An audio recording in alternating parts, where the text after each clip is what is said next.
Hey, good morning. Today is February 13th, and I kind of want to talk about, I'll make this video about what's important. You know, what was important to me when I was younger was reaching a bar. In society, people set a bar for you to climb, and sometimes it's not even the bar that you need to be worried about. Okay, and the bar that I'm talking about is worrying about your looks. You know, looks is definitely something you should, if there's anything you can do to make yourself personally happy that you can do to enhance your looks, do it for yourself. Don't ever do it for the approval of others, because guess what, it will never be enough. You'll be chasing your tail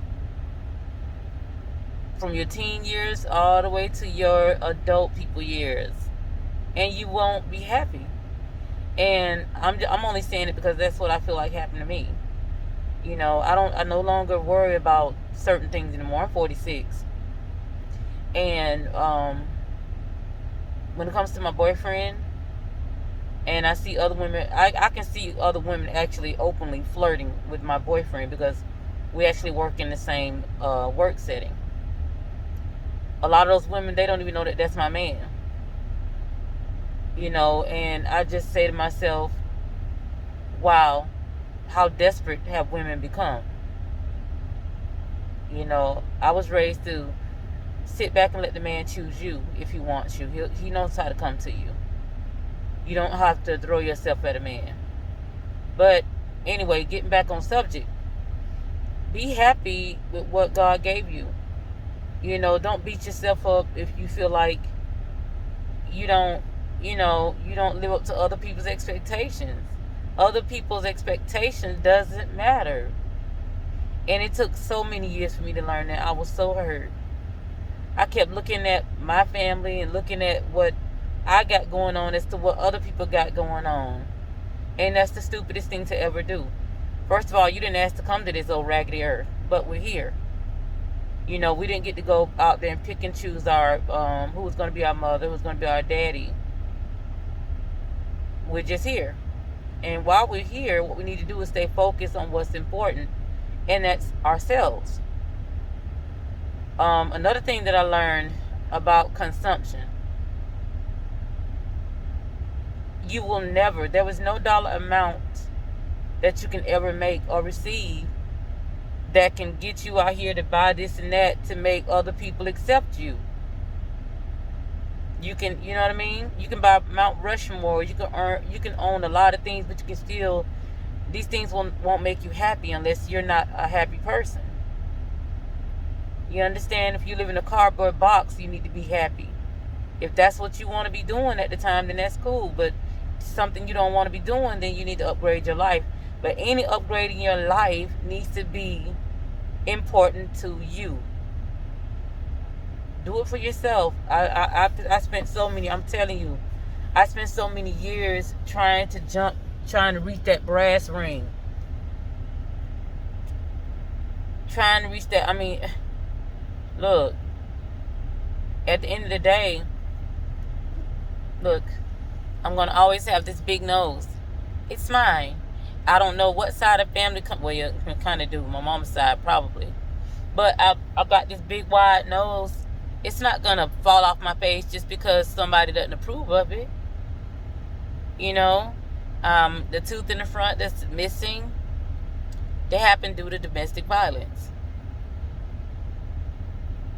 And also this scar that's here and that scar that's here, that came due to domestic violence, dating somebody who had mental issues, and I didn't know it. And I don't mind talking about it because I don't have anything to be ashamed of. I never put my hands on somebody. Well, hold on, back up the truck. The scar in my face here and here comes from the domestic violence. This came because my children's father wanted to date a girl back in the day that was my friend. She decided she would date him behind my back, and she tried to fight me. This girl was younger than me, and her mom actually abandoned her and left her here in Atlanta, went back to Alabama. I let her stay in my apartment with me and him. We were all living under my mama's roof, child.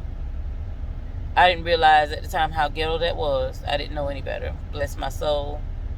And I was looking out for her, you know, feeding her, letting her wear my clothes. I would buy her clothes. I would fix her hair. I've been a hairstylist for as long as I can remember. But that's what's up. We got into a fight, and she was scratching her fingers down my face, and I caught up one of her fingers in my mouth and I bit into it. So when she yanked her hand out of my mouth, it took a piece of tooth with it. So I was walking around a long time with half of a front tooth in the front, and I was only 18. So I was thinking, oh my God, I'm so ugly. You know, I've been told all these years I'm ugly in an abusive relationship. And then here it is, I'm walking around with half of a front tooth in the front. And I was telling myself just how ugly I am, and nobody's going to date me now. I thought I was in despair. I cried for days. Then, I don't know.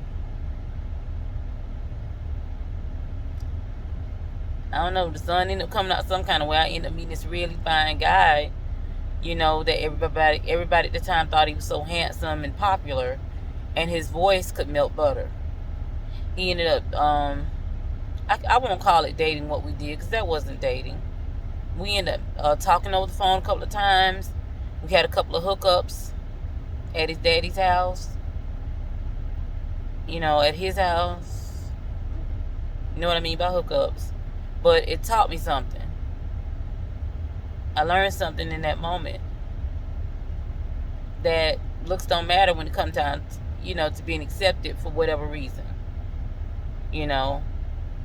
And I ended up not being totally accepted by that person, because nobody really knew about our relationship.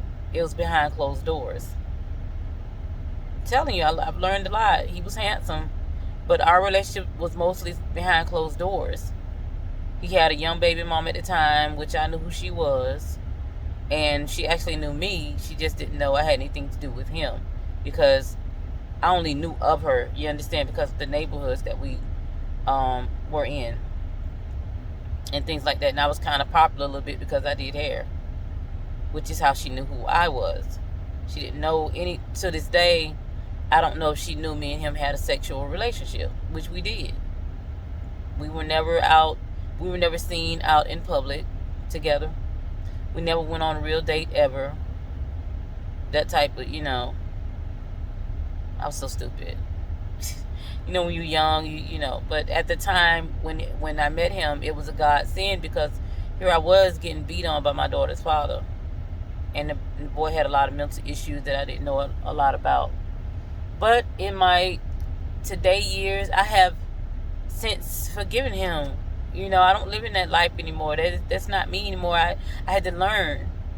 And at 46, I'm still learning about the difference in relationships and what you do and what you don't do. There's a lot of rules out here of what you do and what you don't do in your intimate relationships and with friends. You don't ever give somebody the power to run your ass over, because if you do, they're going to do it. Plain and simple. If you sit up there and act like a sucker, you're going to get licked just like one. So, I don't know, people, be careful with people. Be careful with people. But if you're a size that you don't like yourself to be, go and do your own self-assessment in that mirror. Go look in that mirror and say to yourself, hey, I don't like my stomach, I don't like my butt. Whatever you don't like, praise God, we got doctors that can fix it. Doctors, honey, they can fix that thing. If you not accepting of your nose on your face, they have doctors that can do you a rhinoplasty, make that sucker small. You know what I'm saying? Do what you got to do to make you happy and keep it pushing. But don't ever let dating somebody that doesn't seem like they even accept you anyway, don't change for them. Because guess what? The truth of the matter is, they don't accept you for how you look now.